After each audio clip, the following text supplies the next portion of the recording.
சென்னை கிழக்கு கடற்கரை சாலையில் மரக்காணம் அருகே கூனிமேடு பகுதியில் வெள்ளம் பெருக்கெடுத்து பாய்கிறது. விவரங்களை செய்தியாளர் சார்லஸிடம் கேட்கலாம்.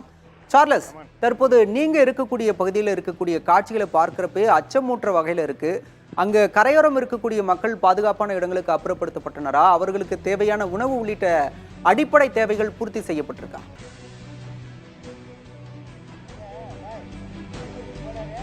பாலா, அதாவது மிக முக்கியமாக நாம் இப்போ தற்போது சென்னையிலிருந்து இந்த பாண்டிச்சேரி அதாவது செல்லக்கூடிய கிழக்கு கடற்கரை சாலையில் தான் நின்று கொண்டிருக்கோம். நீங்கள் பார்க்கலாம், இந்த வெள்ள நீரானது எவ்வளவு வேகமாக ஓடிக்கொண்டிருக்கிறது. சாலையில் போக்குவரத்து பாதிக்கப்பட்டது. ஆனால் ஒரு சில பேருந்துகள் அவர்கள் மிகவும் இந்த ஆபத்தை உணராமல் வேறு வழி இல்லாமல் இந்த சாலையை கடக்க வேண்டும் என்பதற்காக அவர்கள் மிகப்பெரிய ரிஸ்க், அவர்கள் அந்த ஆபத்தையும் பொருட்படுத்தாமல் அவர்கள் கடந்து செல்கிறாங்க. ஏனால் இதுக்கான மாற்று சாலை என்பது கூனிமேடு, அதாவது இதுக்கு அருகாமையில் உள்ள பகுதியில் இருக்கு. அவர்கள் அந்த பகுதி வழியாக செல்லக்கூடிய ஒரு வாகனம், அதில் ஒரு சரக்கு வாகனம் சாய்ந்து நிற்பதால் அதிலும் போக்குவரத்து பாதிப்பு.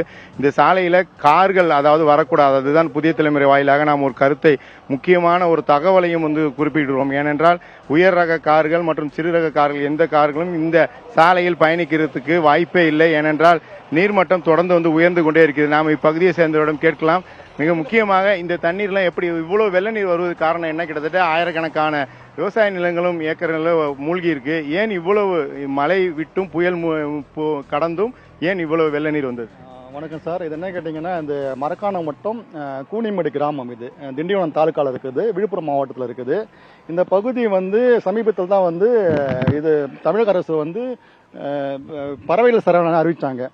முழுக்க வனத்துறை தான் இது இந்த பகுதிக்கு ஃப்ளோட் வரதுக்கு முழுக்க வனத்துறை தான் பொறுப்பு. ஏன்னா இவங்க தடுப்பணை அமைச்சுக்கிறாங்க. அந்த தடுப்பணை கரைப்பகுதியோட உயரம் அதிகமாக இருக்குது. அதனால எப்பவுமே இந்த பக்கிங்ஹாம் கால்வாயில் எவ்வளவு மழை பெஞ்சாலும், இப்போ எவ்வளவு மழை பெஞ்சாலும் தண்ணி வடிஞ்சு போயிடும்.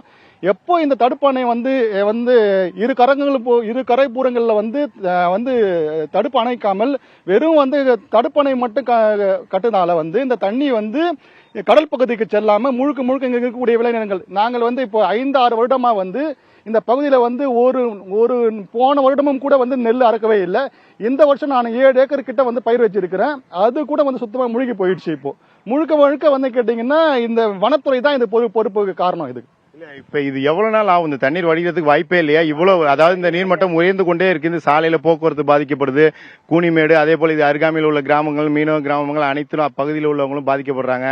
மின்சாரம் தடைப்பட்டிருக்கு. இது இந்த வெள்ள நீர் எப்போதுதான் வடியும்? இந்த வெள்ள நீர் கேட்டீங்கன்னா இந்த வருடம் கேட்டீங்கன்னா சரௌண்டிங்ல கேட்டீங்கன்னா மயிலம், பாண்டிச்சேரி, அதுக்கு பிறகு என்ன கேட்டீங்கன்னா மரக்காணம், இந்த சரௌண்டிங்ல இந்த எடுத்த புயல் பெங்கல் புயல் காரணத்துல அதிக அளவு மழை பெஞ்சிருக்குது. இந்த அதிக அளவு மழைக்கு காரணம் இந்த பகுதி தான் முழுக்க வடிகால் வசதி உள்ள பகுதி. இது வடிகால் வசதி பகுதியை மதகுகள் தரைமட்டத்துக்கு மேல அதிகமா உயர்த்த காரணத்தால் தான் இந்த வெள்ள நீர் போறது மெயின் காரணமே தான். இந்த முக்கியமாக அதாவது இந்த பகுதிவாசி மட்டுமில்லாமல் அதை மீனவர்கள் மற்ற அனைவரும் குறிப்பிடுவது என்னவென்றால், இந்த வெள்ள நீர் வடிவதற்கு 10 நாட்கள் ஆகும். ஏனென்றால் இந்த வடிகால் பகுதி, ஏனென்றால் இந்த வெள்ள நீர் அனைத்துமே பல்வேறு ஏரிகள் மற்றும் அவை நிரம்பி வழிவதும், அதே போல இவை வடிகாலாக செல்லக்கூடிய நிலையில் இந்த சாலை போக்குவரத்து என்பது தொடர்ந்து பாதிக்கப்படக்கூடிய நிலை தான் ஏற்படும். தொடர்ந்து நீர்மட்டம் உயர்ந்து கொண்டே இருக்கிறது.